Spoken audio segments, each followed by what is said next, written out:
Viewers welcome back in programme. Viewers ਹੁਣ ਆਪਾਂ ਆਪਣੇ ਪ੍ਰੋਗਰਾਮ ਨੂੰ ਹੋਰ ਅੱਗੇ ਵਧਾਉਂਦੇ ਹਾਂ। ਅੱਜ ਦੇ ਤੀਸਰੇ ਇਸ਼ੂ ਦੇ ਨਾਲ ਆਪਾਂ ਗੱਲਬਾਤ ਕਰਨ ਜਾ ਰਹੇ ਹਾਂ ਭਾਰਤ ਤੇ ਚੀਨ ਦੇ ਹਵਾਲੇ ਨਾਲ ਕਿ ਮੀਡੀਆ ਰਿਪੋਰਟਾਂ ਅਨੁਸਾਰ ਭਾਰਤੀ ਕਰੂ ਦੇ 2 ਸ਼ਿਪਾਂ ਦੇ ਵਿੱਚ ਲਗਭਗ 39 ਕਰੂ ਮੈਂਬਰ ਚੀਨ ਦੀਆਂ ਬੰਦਰਗਾਹਾਂ ਤੇ ਪਿਛਲੇ ਕਈ ਮਹੀਨਿਆਂ ਤੋਂ ਫਸੇ ਹੋਏ ਨੇ। ਸੋ ਭਾਰਤੀ ਵਿਦੇਸ਼ ਮੰਤਰਾਲੇ ਨੇ ਇਸ ਮੁੱਦੇ ਤੇ ਚੀਨ ਕੋਲ ਜਿਹੜਾ ਹੈ ਪ੍ਰੋਟੈਸਟ ਕੀਤਾ ਹੈ। ਇਉਂ ਜਾਪਦਾ ਹੈ ਕਿ ਚੀਨ ਭਾਰਤ ਨੂੰ ਸਬਕ ਸਿਖਾਉਣ ਦੇ ਮੂਡ ਦੇ ਵਿੱਚ ਹੈ। ਸੋ ਇਸ ਬਾਰੇ ਆਪਾਂ ਵਿਚਾਰ ਚਰਚਾ ਕਰਨ ਜਾ ਰਹੇ ਹਾਂ। ਸੋ ਅਸੀਂ ਚਾਹਾਂਗੇ ਕਿ ਤੁਸੀਂ ਨਾਲ ਇਸੇ ਤਰ੍ਹਾਂ ਹੀ ਬਣੇ ਰਹਿਣਾ। ਦੇਖਣ ਸੁਣਨ ਲਈ ਤੁਹਾਡਾ ਸਭ ਦਾ ਬਹੁਤ ਬਹੁਤ ਸ਼ੁਕਰੀਆ ਜੀ। ਡਾਕਟਰ ਸਾਹਿਬ ਕੀ ਕਹਿਣਾ ਚਾਹੋਗੇ?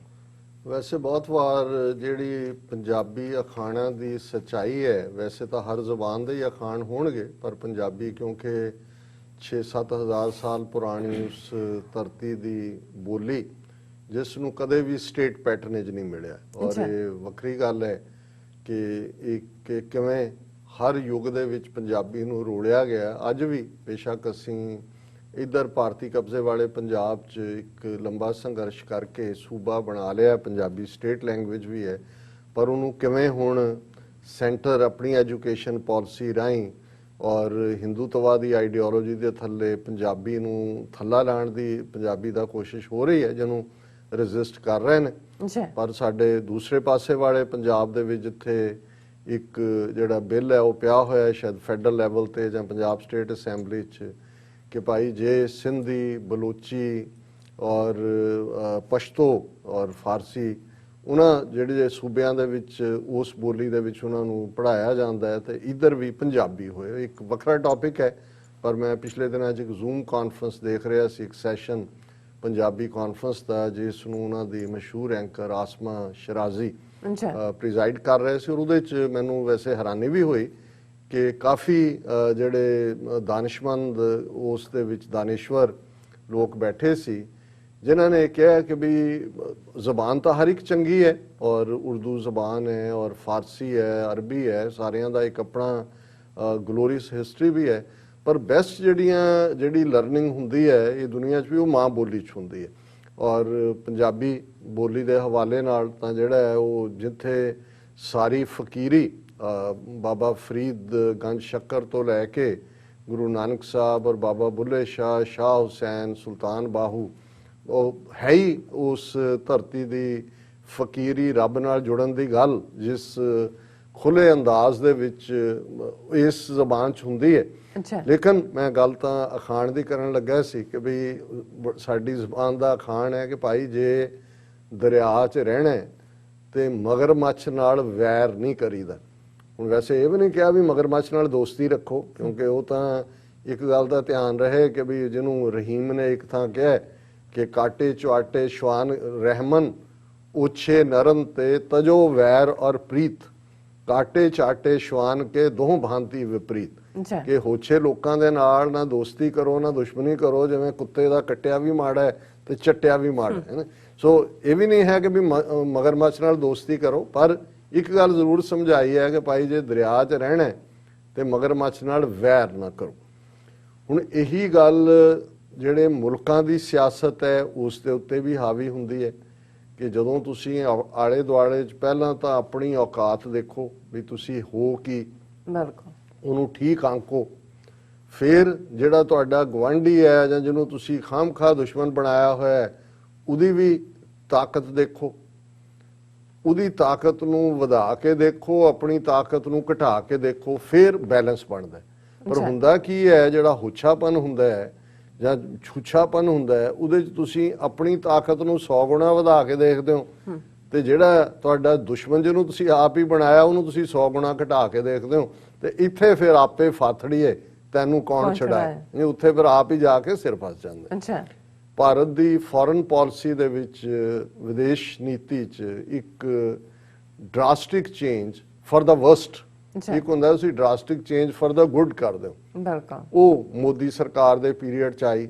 ਔਰ ਉਸ ਕਿਸਮ ਦਾ ਉਹ ਛੋਕਰਾ ਜਿਹਨੂੰ ਮਾੜੀ ਮੋਟੀ ਚੀਨੀ ਬੋਲਣੀ ਆਉਂਦੀ ਸੀ ਜਾਂ ਅਮਰੀਕਾ 'ਚ ਐਂਬੈਸਡਰ ਰਿਹਾ ਸੀ, ਜੈ ਸ਼ੰਕਰ, ਪੋਲੀਟੀਕਲੀ ਉਹਦੀ ਕੋਈ ਐਕਸਪੀਰੀਅੰਸ ਵੀ ਨਹੀਂ ਸੀ ਕਿ ਹੁੰਦਾ ਕੀ ਹੈ, ਫੋਰਨ ਮਿਨਿਸਟਰ ਬਣਾ ਦਿੱਤਾ। ਉਹਨੇ ਜਿਹੜਾ ਲੀਪ ਪਹਿਲਾਂ ਹੀ ਇਹਨਾਂ ਨੇ ਮਨਮੋਹਨ ਸਿੰਘ ਈਰਾ ਤੋਂ ਹੀ ਟੁਵਰਡਸ ਅਮਰੀਕਾ ਸ਼ੁਰੂ ਹੋਇਆ ਸੀ, ਉਹ ਜਾ ਕੇ ਅਮਰੀਕਾ ਦੀ ਗੋਦ 'ਚ ਵੀ ਬਹਿ ਗਏ, ਕੱਛ 'ਚ ਵੀ ਬਹਿ ਗਏ, ਔਰ ਉਹ ਸਾਰੇ ਚੋਰ ਕੱਲਾ ਇਹੀ ਨਹੀਂ, ਚਲੋ ਗੋਦ ਜਾਂ ਕੱਚ ਬਹਿਣਾ ਵੀ ਸਮਝ ਆ ਸਕਦਾ ਸੀ, ਉਹ ਕਹਿਣ ਤੇ ਗੁਆਂਢੀਆਂ ਦੇ ਵਿੱਚ ਪੇੜਾ ਮਾਰਨ ਲੱਗ ਗਏ, ਚੀਨ ਦੇ ਵੀ ਅਗੇਂਸਟ ਲਾਈਨ ਲਈ। ਅੱਛਾ, ਚਾਈਨਾ ਨੇ ਇਸ ਸਾਰੇ ਮਾਮਲੇ 'ਚ ਬੜੀ ਬੈਲੈਂਸਡ ਪਹੁੰਚ ਰੱਖੀ ਹੈ। ਉਹਨਾਂ ਨੇ ਜਿੱਥੇ ਲੋੜ ਪਈ ਚਪੇੜ ਵੀ ਮਾਰੀ, ਪਰ ਚਪੇੜ ਦੀ ਆਵਾਜ਼ ਨਹੀਂ ਨਿਕਲਣ ਦਿੱਤੀ, ਠੱਪ ਨਹੀਂ ਹੋਇਆ ਕਿ ਵੀ ਆਵਾਜ਼ ਆਇਆ ਕਿ ਵੀ ਇੱਧਰ ਵੀ ਵੱਜ ਗਈ ਉੱਧਰ ਵੀ, ਜਿਹਦੇ ਵੱਜੀ ਉਹਨੂੰ ਤਾਂ ਪਤਾ ਲੱਗ ਗਿਆ ਵੱਜੀ ਹੈ, ਪਰ ਉਹਨਾਂ ਨੇ ਬਾਹਰ ਬਹੁਤਾ ਖੜਾਕਾ ਨਹੀਂ ਕੀਤਾ ਤਾਂ ਕਿ ਇਹ ਨਾ ਲੱਗੇ ਵੀ ਬਹੁਤੇ ਹੀ ਹਮਦਰਦੀ ਵਾਲੇ ਆ ਜਾਣ। ਨਾਲ ਦੀ ਨਾਲ ਉਹਨਾਂ ਨੇ ਜਿਹੜਾ ਉਹਨਾਂ ਨੂੰ ਪਹੁੰਚ ਵੀ ਕੀਤੀ, ਭਾਰਤ ਨੂੰ ਸਮਝਾਉਣ ਦੀ ਵੀ ਕੋਸ਼ਿਸ਼ ਕੀਤੀ ਕਿ ਵੀ ਇਹ ਤੁਹਾਡੇ ਹਿੱਤ 'ਚ ਨਹੀਂ ਹੈ, ਤੁਸੀਂ ਸਮਝ ਕੇ ਚੱਲੋ। ਬਿਲਕੁਲ। ਇਹਨਾਂ ਨੇ ਇੱਕ ਕਦਮ ਅੱਗੇ ਹੋਰ ਗਏ, ਇਹਨਾਂ ਨੂੰ ਲੱਗਿਆ ਕਿ ਜੀ ਨਹੀਂ, ਕੱਲੀ ਇਹੀ ਨਹੀਂ ਵੀ ਅਸੀਂ ਇਹਨਾਂ ਦੇ ਜਹਾਜ਼ ਲੈ ਲਏ ਔਰ ਅਸੀਂ ਉੱਥੋਂ ਫਰਾਂਸ ਤੋਂ ਰਾਫੇਲ ਵੀ ਲੈ ਲਿਆ ਔਰ ਹੁਣ ਫਲਾਣਾ ਹੋ ਗਿਆ, ਤੇ ਇਹਨਾਂ ਨੇ ਕੁਆਡ ਦੇ ਨਾਂ ਥੱਲੇ ਆਸਟ੍ਰੇਲੀਆ, ਜਰਮਨੀ, ਜਾਪਾਨ ਜਿਹੜਾ ਉਹਨਾਂ ਦੇ ਨਾਲ ਜੋੜ ਕੇ ਆਸਟ੍ਰੇਲੀਆ, ਜਾਪਾਨ ਔਰ ਇਹ ਸਾਰੇ ਦੇ ਨਾਲ ਅਮਰੀਕਾ ਵੀ ਵਿੱਚ ਵੜ ਗਿਆ ਕਿ ਵੀ ਅਸੀਂ ਇੰਡੋ ਪੈਸੀਫਿਕ ਉਹ ਸਾਰੀ ਲਾਈਨ ਜਿਹੜੀ ਹੈ ਉਹ ਸ਼ੁਰੂ ਕਰ ਲਈ। ਉਹ ਵੀ ਚੀਨ ਨੂੰ ਫਰਦਰ ਪ੍ਰੋਵੋਕੇਸ਼ਨ। ਫਿਰ ਜਿਵੇਂ ਇਹਨਾਂ ਨੇ ਉਹਨਾਂ ਦੀਆਂ ਐਪਸ ਜਿਹੜੀਆਂ ਸੀ ਉਹਨਾਂ ਦੇ ਉੱਤੇ ਪਾਬੰਦੀ ਲਾਈ, ਖੁਦ ਦਿਲਵਦੀ ਕਰਕੇ ਉਹਨਾਂ ਨੂੰ ਕਿਹਾ ਜੀ ਉਹਨਾਂ ਨੇ ਵਾਇਲੇਟ ਕੀਤਾ, ਔਰ ਦੂਜਾ ਤੀਜਾ ਫਿਰ 50,000 ਫੌਜ ਲਿਜਾ ਕੇ ਬਿਠਾਤੀ ਬਾਰਡਰ ਤੇ, ਕੁੱਟ ਵੀ ਖਾਂਦੇ ਰਹੇ। ਔਰ ਫਿਰ ਇਹੀ ਨਹੀਂ ਕਿ ਵੀ ਤੁਸੀਂ ਕਿਸੇ ਚੀਜ਼ ਨੂੰ ਥੱਲੇ ਲਿਆਉਣ ਦੀ ਕੋਸ਼ਿਸ਼ ਕਰੋ, ਉਸ ਟੈਨਸ਼ਨ ਨੂੰ। ਅਸੀਂ ਈਵਨ ਕੱਲ ਦੇ ਹਵਾਲੇ ਨਾਲ ਇਹ ਖਬਰ ਦੇਖ ਰਹੇ ਸੀ, army chief visits forward post in Ladakh, reviews situation amid military standoff. ਹੁਣ ਨਰਵਾਣੇ, ਜਨਰਲ ਨਰਵਾਣੇ ਪਹੁੰਚ ਗਿਆ ਉੱਥੇ ਲਦਾਖ ਬਾਰਡਰ ਦੇ ਉੱਤੇ, ਔਰ ਸਬ ਜ਼ੀਰੋ ਟੈਂਪਰੇਚਰ ਹੈ, 50,000 ਫੌਜੀ ਤਾਇਨਾਤ ਨੇ, ਔਰ ਉੱਥੇ ਜਾ ਕੇ ਉਹ ਜਿਹੜਾ ਕ੍ਰਿਸਮਸ ਕੇਕ ਵੰਡ ਰਿਹਾ, ਸਵੀਟਸ ਐਂਡ ਕੇਕਸ। ਤੁਸੀਂ ਈਸਾਈਆਂ ਦਾ ਜੀਣਾ ਹਰਾਮ ਕੀਤਾ ਹੋਇਆ, ਮੁਸਲਮਾਨਾਂ ਦਾ ਜੀਣਾ ਹਰਾਮ ਕੀਤਾ ਹੋਇਆ, ਕਿਸਾਨਾਂ ਨੂੰ ਜਾ ਕੇ ਕੇਕ ਦਿਓ ਜਿਹੜੇ 5 ਲੱਖ ਉੱਥੇ ਤੁਹਾਡੇ 7 ਲੱਖ ਬੈਠੇ ਨੇ ਬਾਰਡਰਾਂ ਦੇ ਉੱਤੇ। ਲੇਕਿਨ ਇਹ ਵੀ ਇਹਨੂੰ ਕਹਿੰਦੇ ਨੇ ਕਿ ਵੀ to show the red tag to the bull, ਜਿਹੜਾ ਸਾਨ ਹੈ ਉਹਨੂੰ ਦਿਖਾ ਦਿਓ ਤਾਂ ਆ ਕੇ ਉਧਰ ਨੂੰ ਹੀ ਦੌੜਦਾ ਜਿੱਧਰ ਲਾਲ ਰੰਗ ਉਹਨੂੰ ਨਜ਼ਰ ਆਏ।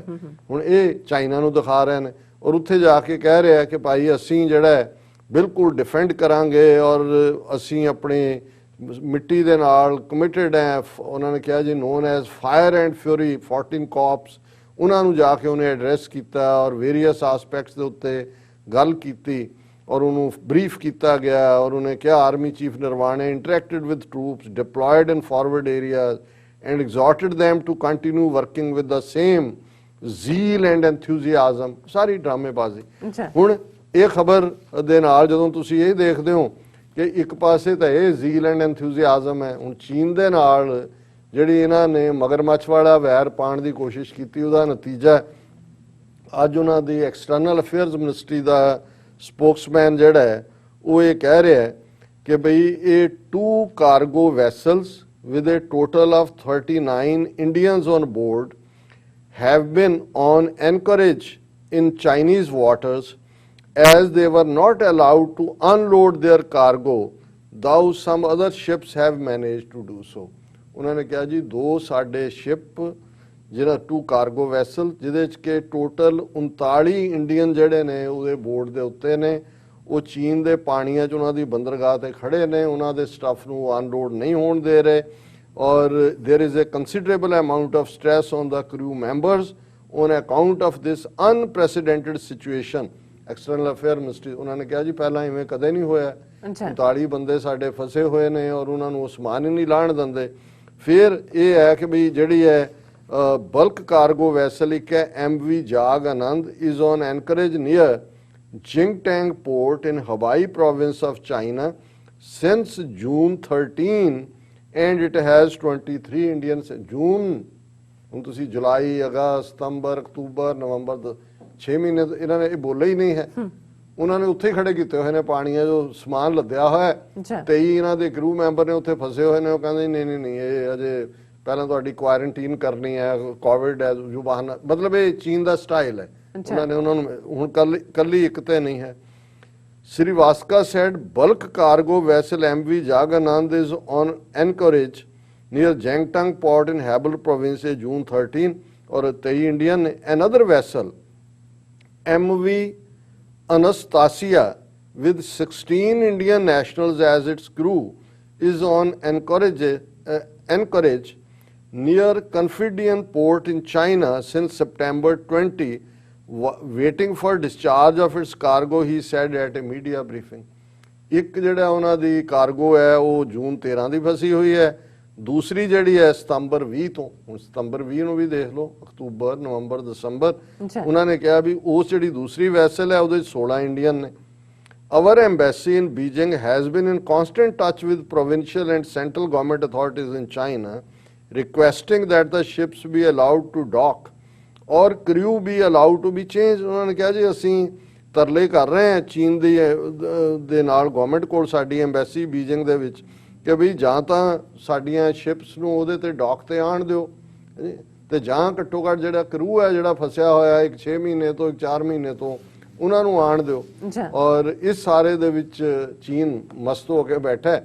ਹੁਣ ਜਦੋਂ ਉਹਨਾਂ ਨੂੰ ਪੁੱਛਿਆ ਗਿਆ, asked about India's concern relating to Indian crew members of the ships and whether China's decision on this issue has related to the current situation between India, China and Australia. ਉਹਨਾਂ ਨੇ ਪੁੱਛਿਆ ਚਾਈਨੀਜ਼ ਨੂੰ spokesperson ਨੂੰ ਕਿ ਜੀ ਇਹ ਜਿਹੜੀ ਹਾਲਤ ਬਣੀ ਹੋਈ ਹੈ, ਕਿਉਂਕਿ ਕੁਆਡ 'ਚ ਆਸਟ੍ਰੇਲੀਆ ਵੀ ਵੜਿਆ ਹੈ, ਜਾਪਾਨ ਵੀ ਵੜਿਆ ਹੈ, ਇੰਡੀਆ ਵੀ ਹੈ ਔਰ ਅਮਰੀਕਾ ਵੀ ਹੈ, ਇਹੀ 4 ਮੁਲਕ ਨੇ, ਕਿ ਵੀ ਇਹ ਇਹਦੀ ਵਜ੍ਹਾ ਕਰਕੇ ਹੈ। Chinese Foreign Ministry spokesman Wang Wenbin told a media briefing on Friday, we stated repeatedly that China has clear stipulations on quarantine measures. ਕਹਿੰਦੇ ਨਾ ਅਸੀਂ ਤਾਂ ਇਹ ਕੋਵਿਡ ਕੁਆਰੰਟੀਨ ਕਰ ਬੈਠੋ ਇੱਥੇ 6 ਮਹੀਨੇ, ਜਾਓ ਅਮਰੀਕਾ ਦੇ ਮੋਢੇ ਤੇ ਚੜ ਕੇ ਕਹੋ ਕਿ ਪਾਪਾ ਮੇਲੇ ਜਾਣਾ, ਦੇਖੋ ਮੇਲਾ।